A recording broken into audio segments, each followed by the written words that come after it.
Hello, people. Catchphrase pending. Still, seriously, somebody suggest me a better catchphrase. That one is just not very good. So, welcome to $0 Productions new show. Title pending. Title still pending. Or not. Maybe I'll just call it title pending. Who knows? Anyways, let's go on to the beer of the week. I'm going to do that 2 weeks in a row, except for it's not really 2 weeks in a row because I skipped last week. But, today's beer is also from Bonfire Brewing because last time I was buying beer I bought a multi-pack, and this one has also got a lot of it. This is their Fixed Grip Saison, and I'm drinking it out of my cool 1584 Colorado Renaissance Festival mug. I went back in time to 1584 just to get this mug. That's my story, and I'm sticking to it. So, don't know a lot about Saisons. I haven't had a whole lot of them, but usually they're okay. This one is advertised as sweet and fruity and a touch spicy is the exact wording that they use, and I think that's a fair assessment. I've had it before, so here's to that. Also, the beer of the week is going to become a drinking game now. Every time I screw up in any way, I'm going to take a drink, and that means you get to drink twice and I get to drink twice, right? And I'm just going to drink once more just for the heck of it. Moving on. So today, we are going to do another top 5 list because that's my thing. And this week is the top 5 games that I really just can't stand that came out of a series that I really, really like. So we'll jump right in with number 5. Super Mario 64. Shots have been fired. And I realize a lot of you are probably going to be mad at that, and that's kind of the point. I would like to get the discussion rolling, so please tell me why I'm wrong in the comments, or whatever you want to do. Anyways, Super Mario 64, I had a kind of an interesting series of, exposure to. I played it at the time, and I don't really remember it, so I came back to it years later, and it just didn't feel very good. It was kind of clunky, graphics didn't age really well, Mario looks like kind of ridiculous, his nose is like half the size of his entire head. So I don't think it aged well, and maybe it was great at the time, because a lot of games are like that. They're great if you play them in the moment, but then as time progresses, they just get kind of stale like that. People that I've talked to that defend this game are like, oh, well, that happens to a lot of games, and that is true, but I fail to see why it happens to this game and not any of the side-scrolling Marios and not a lot of other Nintendo 64 titles. Paper Mario for Nintendo 64 is still a fun game. I would still play that. That's a great game. Ocarina of Time is obviously the best example of a Nintendo 64 game that's aged really well. Even on its original graphics, it still looks okay. It's kind of blocky and, pixelated now, but it's still playable, and it still looks correct stylistically to what the game is. So I think there's a lot of examples of games that have just aged way better than Mario 64 did, and I think maybe this was a very important stepping stone to future Mario titles, because they did step away at that point from the 2D games. They still have some occasionally, but I think without Super Mario 64, perhaps other good 3D titles wouldn't have come out of it. Super Mario Sunshine, a lot of people were really into. I didn't actually play that one. I did like Super Mario 3D World. That was cool.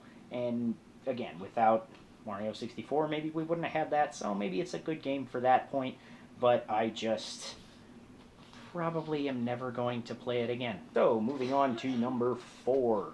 And you'll notice that there was some editing done right there, so that means I screwed up, which means I have to drink. Which means you have to drink twice, which means I have to drink twice. Cool. I'm gonna refill myself while we're doing this. Anyways, moving on to number 4. I'm sure a lot of you already kind of hate me for kind of talking bad about Super Mario 64, but number 4, I think even more of you might be kind of angry at me. So don't crucify me or nothing. But the number 4 game is Sonic Adventure. Now, don't get me wrong, Sonic Adventure had a lot of good moments. It was pretty fun for a large portion of the game, but this was a game that literally killed itself like 3/4 of the way through. Because after playing through the storyline of Sonic, and you unlock Tails and Amy and Knuckles and all them, and then you get to play as Big the Cat. And by play, I mean beat your face against the screen until either your face or the screen is broken, because that would be a much better use of your time, honestly, than playing through Big the Cat's entire storyline.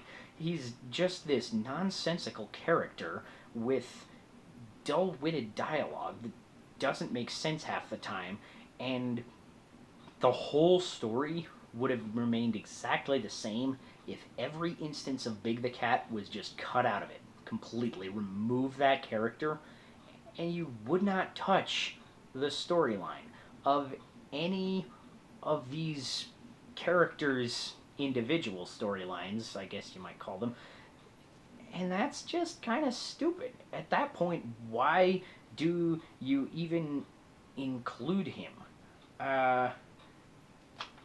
It's just, I don't get it. And after a certain point, you get to the part where he's looking for his frog for whatever reason I never actually figured out, and you have to go fishing for it, and that is the point of the game where I just gave up.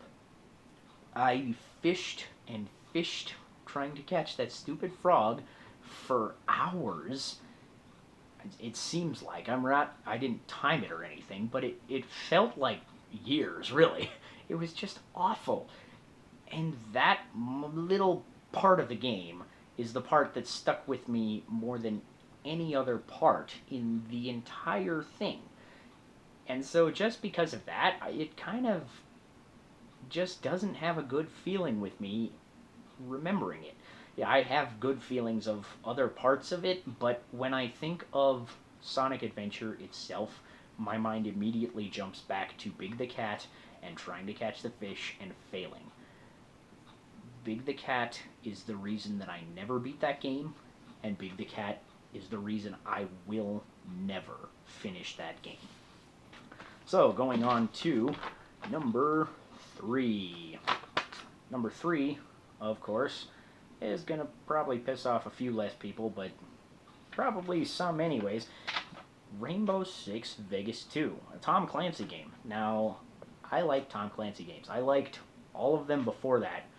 Pretty much every one that I can think of that was before that, I really had a good time with. Splinter Cell to a lesser extent. I'm not big into the stealth games, but I still had fun with it. And then the Ghost Recons and the other Rainbow Six titles that came before it were just fantastic. But this one didn't quite feel like those games. This one, I feel like, came out right around the same time as Gears of War, and so they tried to do this cover thing like Gears of War, and it ended up being like a worse Gears of War. It's like Gears of War, except for you die really easily and you don't have a chainsaw. So it's like, why would you even play at that point? I don't know. Just, some people like it, sure, but I don't know. It might just be my playstyle, because I go into this. Rainbow Six has traditionally been more of the assault kind of video game style, rather than the holding back and finding cover, which I think would have been more appropriate in a Ghost Recon. But that's not the way they went with it, and I think it suffered because of that, because I went into this with this assault kind of mindset, and I went in with a big heavy machine gun or a shotgun, because those are just the kind of things I do in shooters, and I walked in to any level, and I just died horribly. It felt very unbalanced. I felt like people with sniper rifles and people with pistols that could fire faster than my shotgun just had an advantage over me. I even spent all of my points because it had a little bit of an RPG element where you get to upgrade your armor and things, and that was kind of okay, I guess, but the best armor upgrades really just hindered your movement speed, and they offered negligible resistance against bullets. You would still usually die with one hit.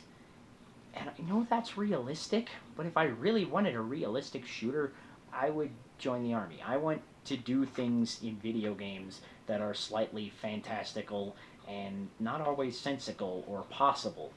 That's why I play video games. If I wanted to explore reality, I would do it in reality.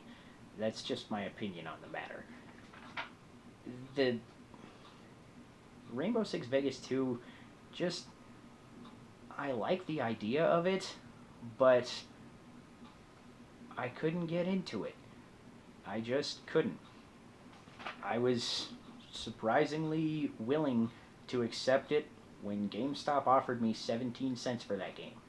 That's how much I sold it for, and if I found another copy, I would probably take it right back to GameStop and get another 17 cents. That's just what I would do. So we're going to move on to number 2. But first we're going to have a drink break because I'm thirsty, and that means that you all get to drink too. And I get to drink too, right? I think I might just be looking for excuses to drink. That is pretty tasty. I'd recommend that beer. Number 2, Final Fantasy 13. Now, I bet I got a lot of people on board with me. Final Fantasy 13 was... it's just kind of where the Final Fantasy series died. Like, it kind of had a little bit of a decline since, like, 7. I really didn't like 8 as much. 9 was kind of another step in the right direction. 10 is alright. 10-2. We'll not get into that, because I'm sure whatever I say, I'm going to start a big argument, because I liked some things about 10-2, but overall it was kind of not a great game. 11 I never really played.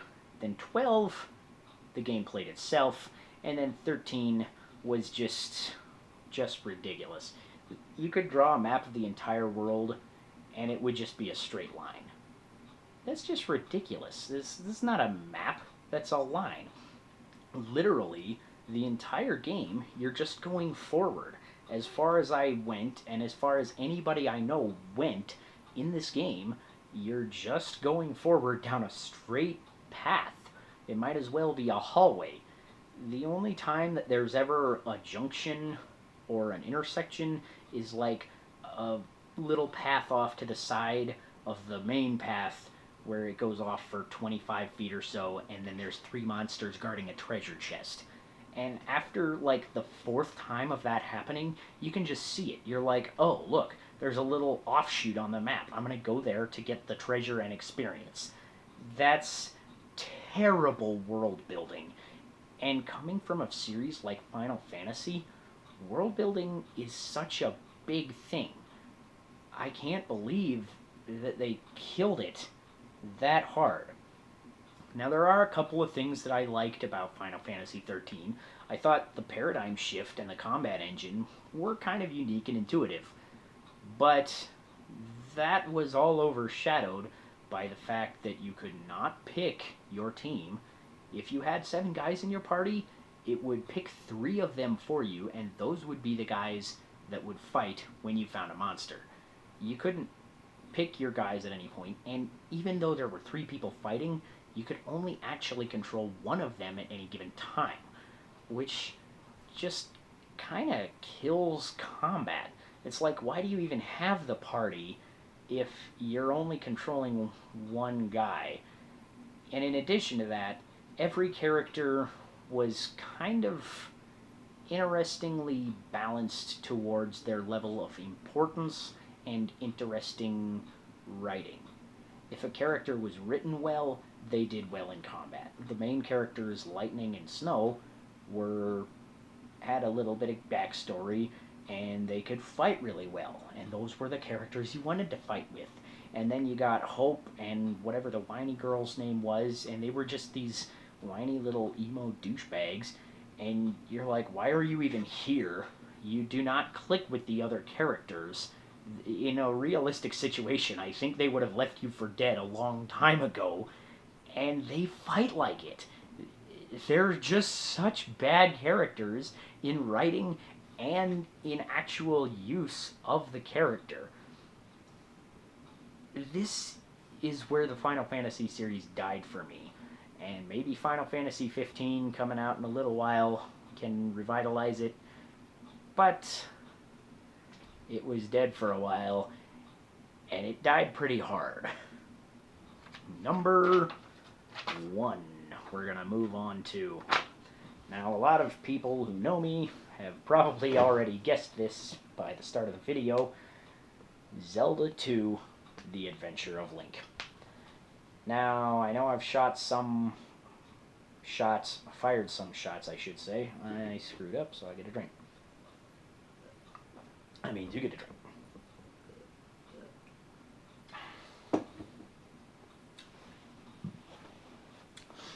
So now I know I've fired some shots, and other people are just right there behind me like, yes, this game is awful. Zelda 2 is not a good game. And I've had long conversations with people about my feelings on it, and I'm just not going to change, I don't think. I've talked to people, and one of their biggest arguments is that I don't like the game because it's hard. And that's just not true. I like some hard games. I liked Zelda 1. Zelda 1 was pretty hard. Not as hard, but I feel like Zelda 2 was just needlessly hard. The difference between the two games, Zelda 1 was hard because it was good. It had a unique style of gameplay that had never really been done before in video games, and the enemies were designed cleverly so that you had to kind of use a little bit of tactical thinking to get around them without running into the other ones, and sometimes that was very difficult because a lot of them had just random movement patterns. They wouldn't move in a specific way, so it was hard really to think tactically at that point. But even so, moving back to Zelda 2, Zelda 2 was hard because it was bad. There was little tiny range that you could actually hit with your sword, and it didn't really make its own gameplay. It copied gameplay from other games that had been done before. Super Mario Brothers, maybe even Donkey Kong. You know, just side-scrolling had been done several times before, and not necessarily exactly like that, but pretty close. Only the differences between a lot of other side-scrolling games of the generation were that those were still good. I'm going to give you an example of a good side-scroller that was difficult, is Ninja Gaiden. Everybody says that game is difficult, and they're right, it's pretty difficult.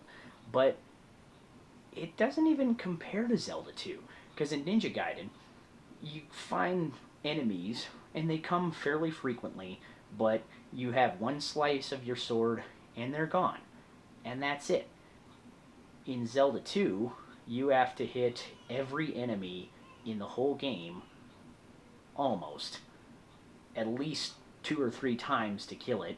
They'll often spawn 2 at a time, instead of just, 1. Maybe, in Ninja Gaiden, sometimes it'd have a spawn point that'd spawn a few if you weren't close enough to it or anything. But there would be several enemies on screen, and most of them would fight like Link, in that they had a sword and a shield, and they could block up or block down, and attack up or attack down. But all of them unanimously were more powerful than Link, because at the very least they could block and attack individually. So Link could block up here and attack them. He couldn't block attack directly to his face and stab at their knees, but the Stalfos, or whatever enemy you're fighting, they could. So you can block up here and get stabbed in the knees while you're completely unable to actually hit this enemy. And in addition to that, when you walk into the enemy, you just take damage. They're just better than you in every way. And that's just in the first dungeon. You find Stalfos is very recursive throughout the game and very recursive throughout the series of Zelda. But then you get into the later dungeons and you find enemies with ranged attacks and unblockable attacks and unblockable ranged attacks. And at that point, you're just screwed. Going back to Ninja Gaiden, you would kill your way through several enemies, and then you'd get to the boss, and the boss would take 10 hits of your sword or something.